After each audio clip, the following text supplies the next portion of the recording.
Rio + 20, il y aura deux grands thèmes. D'une part, l'économie verte.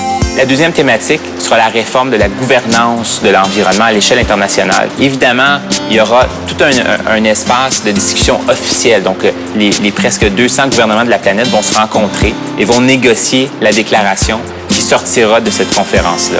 Il y aura toute une foule d'activités. Évidemment, il y a ce qu'on appelle le Sommet des peuples, où les organisations de la société civile, les groupes environnementaux, les groupes sociaux vont se réunir. Le 20 juin, il y a une marche qui va consacrer l'ouverture de la conférence, donc une marche citoyenne. Tout le monde va converger vers Rio Centro, qui est le centre de congrès. Puis on attend des milliers de personnes. C'est sûr qu'on va suivre ça. Pour moi, Rio + 20, c'est un événement fondamentalement important. On va rassembler tous les gens qui travaillent sur les mêmes enjeux que nous.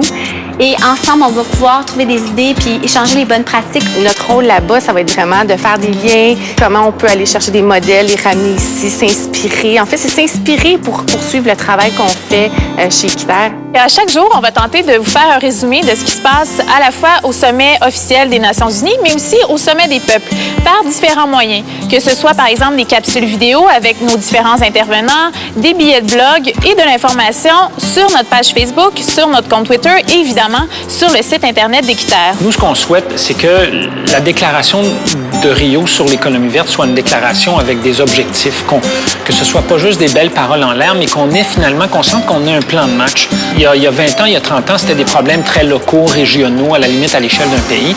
Mais là, de plus en plus, ce sont des problèmes globaux.